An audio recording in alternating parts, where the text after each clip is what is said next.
हर व्यक्ति की नजरें उत्तर प्रदेश की ओर आनी शुरू हुई। इसके लिए सरकार को फिर कदम उठाने पड़े थे, रिफॉर्म करने पड़े थे, सेक्टोरियल पॉलिसीज बनानी पड़ी थी। आज 28 सेक्टर की हमारे पास अलग अलग पॉलिसी है। पिक एंड चूज नहीं कि कोई व्यक्ति आया अपनी मर्जी से कोई भी व्यक्ति किसी को भी इसके अवसर दे, नहीं, व्यक्ति के लिए नहीं, हमने हर एक इन्वेस्टर के लिए द्वार खोले हैं और हमने कहा कि कोई भी आएगा इस पॉलिसी का पालन करिए। इस पॉलिसी के अंतर्गत जो भी निवेश होगा सरकार उसको इंसेंटिव देगी और इंसेंटिव देने का काम भी पहली बार हुआ है कि जब हम लोगों ने 450 से अधिक सिंगल विंडो का प्लेटफॉर्म निवेश मित्र आज हमारे पास एनओसी एक साथ जारी करता है। 450 से अधिक एनओसी एक साथ एक प्लेटफॉर्म के माध्यम से हम लोग जारी करते हैं। प्रदेश के अंदर एमओयू किसी ने भी किया हो उसकी मॉनिटरिंग के लिए भी हमारे पास निवेश सारथी के नाम पर एक पोर्टल है जिसमें मानवीय हस्तक्षेप एकदम जीरो है। और किसी ने अपना निवेश करने के बाद, कोई निवेशक अपना निवेश पूर्ण करने के बाद प्रोडक्शन के साथ जुड़ा है तो प्रोडक्शन के बाद गवर्नमेंट की इंसेंटिव लेने के लिए उसे यहां पर आना नहीं है, ऑनलाइन उसको प्राप्त हो जाएगा।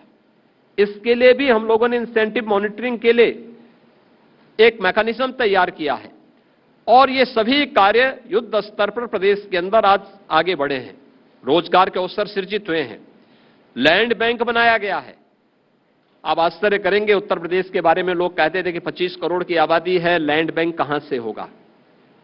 हम लोगों ने केवल माफिया के खिलाफ ही कार्रवाई नहीं की है, यहां पे एक एंटी भू माफिया टास्क फोर्स भी कार्य करती है।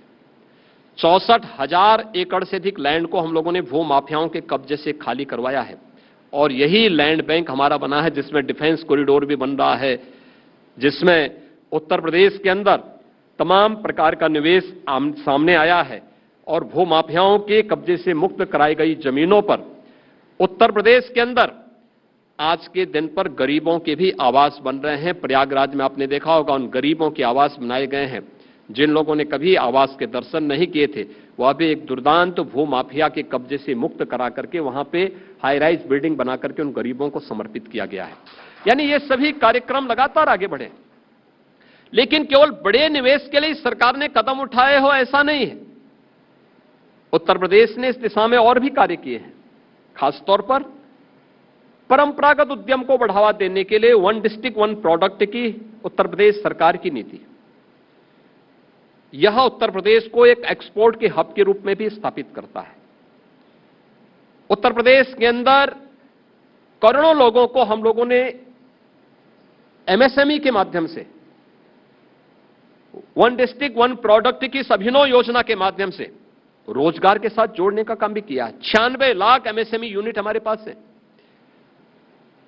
2017 के पहले इनमें से ज्यादातर ने दम तोड़ दिया था, प्लान कर रहे थे, लोग दूसरे कार्य ढूंढने का प्रयास कर रहे थे, लेकिन आज ये 96 लाख एमएसएमई यूनिट उत्तर प्रदेश के अंदर रोजगार के लिए भी और निवेश के लिए भी एक बैकबोन का काम कर रही है। मुझे याद है इस सदी की सबसे बड़ी महामारी के दौरान जब पूरा देश कोरोना के सामने नतमस्तक था, उस दौरान उत्तर प्रदेश इस बात के लिए आश्वस्त था कि उत्तर प्रदेश का कोई भी कारीगर, उत्तर प्रदेश का कोई भी श्रमिक, कामगार या श्रमिक कोई भी उत्तर प्रदेश वापस आएगा तो उसके हाथ को हम खाली नहीं जाने देंगे, उसके हाथ को कोई ना कोई कार्य जरूर देंगे। मुझे याद है उस समय जब केंद्रीय मंत्री श्री पीयूष गोयल जी ने मुझे इस बारे में कहा कि आपको मालूम है कि उत्तर प्रदेश के कितने कामगार और श्रमिक यूपी के अंदर आएंगे। मैंने कहा कितने आएंगे? 1 करोड़। उन्होंने कहा अरे आप तो ऐसे बोल रहे हैं 1 करोड़, जैसे 1 करोड़ का कोई मतलब ही ना हो। मैंने कहा मैं 2 करोड़ लोगों को अपने यहां समाहित करने की सामर्थ्य रखता हूं, उत्तर प्रदेश इतना सामर्थ्य रखता है। उन्होंने कहा कैसे? मैंने कहा देखो 96 लाख एमएसएमई यूनिट हमारी फंक्शनल हो चुकी हैं और इसके माध्यम से हम अगर एक यूनिट में 2 लोगों को भी उसमें जोड़ेंगे तो मान के चलिए कि हम लोग कम से कम 2 करोड़ लोगों को यहां कार्य देने की सामर्थ्य रखते हैं। और आप आश्चर्य करेंगे 40 लाख कामगार और श्रमिक यूपी के अंदर आए थे कोरोना कालखंड में हम लोगों ने किसी को बेकार नहीं होने दिया, उसको किसी के सामने हाथ नहीं फैलाने दिया। मैंने केवल 15 दिन का उन्हें राशन उपलब्ध करवाया था और 15 दिन के राशन के साथ साथ एक रोजगार भत्ता उनको उपलब्ध करवाया था। शेष हमने आह्वान किया था एमएसएमई यूनिट को कि आप अपना कार्य करिए, आपको कोई रोकेगा नहीं, आपके यहां हम कोविड हेल्प डेस्क बनाएंगे, आपके यहां हम सभी प्रकार की सुविधाएं आपको उपलब्ध करवाएंगे। आप अपने कार्य को जारी रखिए, आपको मार्केट से जोड़ने का काम हमारा होगा, रॉ मटेरियल सप्लाई लाइन पूरी तैयार हम लोग करेंगे। और परिणाम क्या रहा, 40 लाख से अधिक सभी जितने भी कामगार और श्रमिक यूपी के अंदर आए थे, जब वापसी की बात आई तो बामुश्किल 15% लोग वापस गए, शेष लोगों को यहीं पे कार्य मिल गया और उत्तर प्रदेश की इकोनॉमी में उनका बहुत बड़ा योगदान है। आज यही परिणाम है कि जो उत्तर प्रदेश 6ठी 7वीं अर्थव्यवस्था के रूप में देश के अंदर माना जाता था, आज वही उत्तर प्रदेश नंबर 2 की अर्थव्यवस्था के रूप में अपने आप को स्थापित करने में सफल हुआ है। प्रति व्यक्ति इनकम इसके कारण बढ़ी है। उत्तर प्रदेश की प्रति व्यक्ति आय दोगुनी से अधिक हुई है।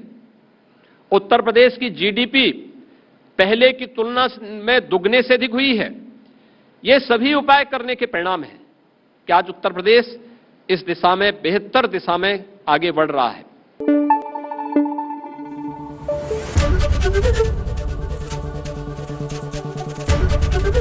एबीपी न्यूज आपको रखे आगे।